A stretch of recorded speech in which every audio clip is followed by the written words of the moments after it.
Are you buying a property right now and wondering what are the steps and stages you're going to need to go through before you finally get those keys? If that's the case, you're in the right place. Hi there, my name's Lee Everett. I've been in the property industry for 17 years, and if you are after the best tips and advice on buying and selling property, please hit that subscribe button as well as the bell icon so you get a notification every time we post a video. So this is the second video I've made about the house buying process. The first one got quite a lot of views, but a couple of comments saying that the music may have been a little bit too loud. So I've taken your feedback on and your criticism, and hence the reason for this video right now. So hopefully you can hear what I'm saying, and it's actually worth listening to this video. So the house buying process. So we're not going to cover about offering and what you need to do before you even view properties. That's all going to be covered in other videos, which I'll link up here. But once you've had your offer accepted, you need to instruct a solicitor. I would personally always use a local solicitor that's close to me. They're going to be the ones that do all your legal paperwork, do all these searches and all those bits and pieces, but we'll go into that a little bit later on. At the same time, I'll also be speaking to your mortgage broker or bank. I would always use a mortgage broker because they can source the best deal for you as long as they're fully independent.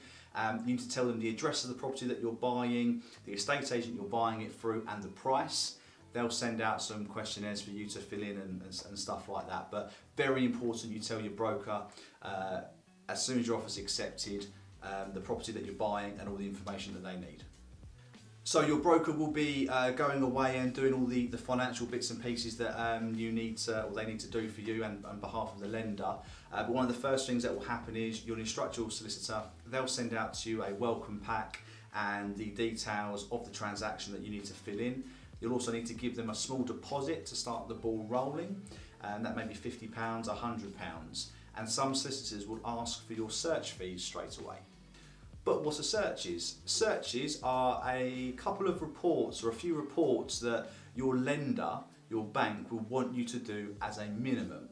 Now in my area, in the southeast of England, the searches that are requested are the local search, which is with the local council, the environmental search, and the water and drainage. Depending on your council, the local search can come back anywhere between a couple of days to 3, 4, 5 weeks.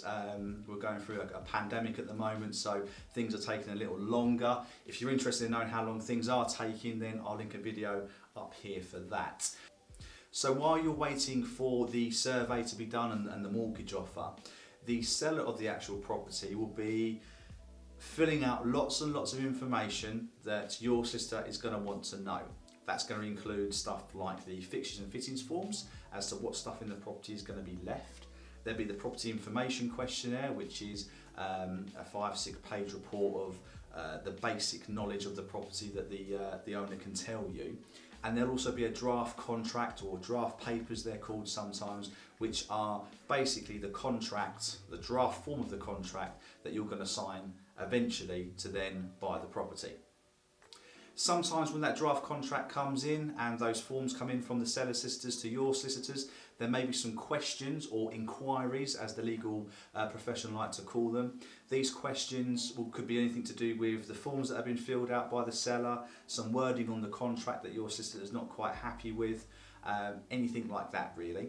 So what they will do is they will then ask some questions to the seller's solicitor, and they will need to be answered. Now, if we presume that your mortgage offer is out at this point, which hopefully after a few weeks it should be, your solicitor will then submit those searches, so at least the local, environmental and water. In some areas you may have a radon search or a mine search, something like that, depending on where in the UK that you are, but they'll be submitted and can take a few weeks to come back. Once those searches have come back, hopefully they'll all be fine, but sometimes those searches raise a few more queries, a few more questions or inquiries that your solicitor just wants to double check to make sure everything's okay and everything's been done correctly with the property that you're buying. For example, the local search might bring up that the seller of the property has done an extension or done some works to the property that require some certification. So your solicitor will make sure that the solicitor can provide that certification before you proceed any further. So once all those bits and pieces have been done, there may be a few more additional inquiries or questions which come up throughout the stage of this transaction. Depending on the age of the property and the condition of the property, you may look to get a home buyer survey now you know that your mortgage offer's out. I would advise, if a property is over 100 years old or approaching 100 years old, you may not want to just rely on the bank's survey, which is just basically a valuation survey. You may want to go for a home buyer survey, which is the next one up, just to provide you with a little bit more information and security of the property's actual structure, and to find any defects which you may not have seen actually on the viewing. Again, we're going to presume that everything's gone rather nicely and the home buyer survey has come back. Once all that information has been gathered, that your solicitor has asked all the questions they feel that they need to ask for you and on behalf of your lender, they will then put this information into a report and they will send that out to you for you to go through. This report will be the answers to the questions that they've asked.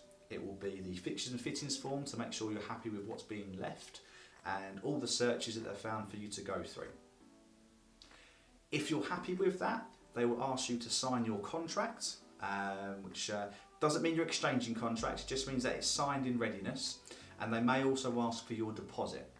So once that deposit is cleared with your solicitor, you will be ready to exchange contracts, providing the seller is also at the same stage if they're buying a property onwards.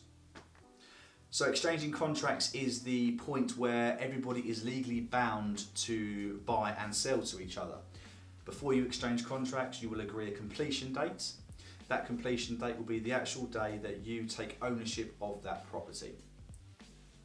On completion day, the contract states that the property should be cleared and empty by 12 o'clock.